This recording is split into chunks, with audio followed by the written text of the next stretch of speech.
Each year, multiple RailWorks employees suffer hand injuries at work. In addition to the effect on our work, hand injuries can be very disruptive to our everyday life. Very few activities we do regularly don't involve the use of our hands. Imagine the impact of the simplest tasks if you couldn't use your dominant hand. Things like eating, writing, or just buttoning a shirt become extremely difficult. At work, we can suffer hand injuries in a variety of ways. Cuts or punctures. These are caused by contact with sharp, spiked, or jagged edges on equipment, tools, or material. Crushed or caught in between. Caused when we get our hands caught under objects like rail or ties, or if we get our hands inside the moving parts of equipment. Who hasn't struck their finger with a hammer? Strains or sprains. These muscle injuries are often caused by using the wrong tool for the job, one that is too big, too small, or too heavy for your hand. Burns or dermatitis. Caused by direct contact with chemicals. This can be while handling chemicals or products and materials. Creosote is a good example in our industry. So what should we do to protect our most important tools, our hands? Evaluate the tasks to be performed to address potential hazards to employees' hands. Attempt to redesign tasks to eliminate hand exposure. Never place your hands or fingers in compromising positions or pinch points. Do not place your hands on elevated loads. Use a tagline. Use long-handed tools to keep hands away from dangerous areas. When gloves are needed for a task, we must select the proper type of glove for the work to be done. Sometimes we may need cut-resistant gloves. Other tasks may require a glove that protects us from chemicals.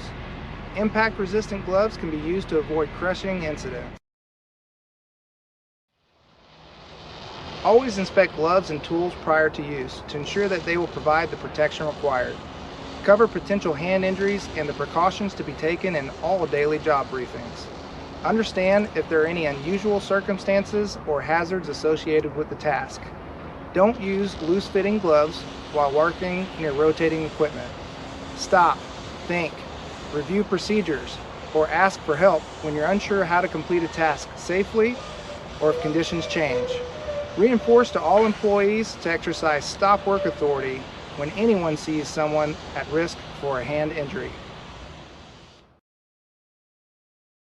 Now we would like to discuss some of the different glove types that are used. We must recognize that there is not any one glove with the ability to protect against all hazards or hand injuries. Due to the extreme hazards that we must protect employees from, PPE assessments should be done to ensure we are providing the best hand protection for the duties performed. This often means employers must provide more than one type of glove to properly protect the hands and arms from injury. As previously discussed, some of the dangers employees might face are pinch points, extreme temperature, chemical, and electrical. Injuries would include bruising and scrapes, burns, chemical exposure, extreme temperatures, body fluid exposure, and electric shock. After identifying the proper gloves to provide protection for employees, we must always provide training to employees to ensure they understand when gloves are necessary, which glove to wear, the limitations of the glove, how to properly put on and take off the gloves, and how to care for them. The first glove we will discuss is the basic leather work glove. It should be used during everyday construction activities such as hand tool usage. These gloves will protect us from scrapes, minor cuts, and blisters. This is a common welding glove. It's used during welding operations and provides protection from heat and weld slag. Cut-resistant gloves like these can protect us from sharp edges existing in many of our tools, material, and equipment.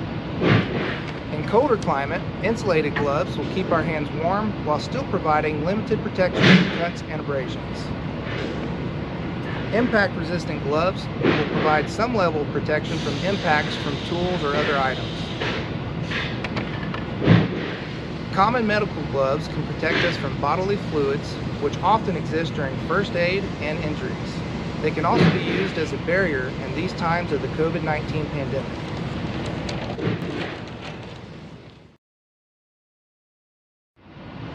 In our industries, hand safety measures are as varied as the tasks that we perform. Through proper planning, protection selection, and procedure enforcement, we can minimize the risk of hand injuries. Always remember to pause and ask somebody if you're ever not sure of the risk to you or your colleagues' hands.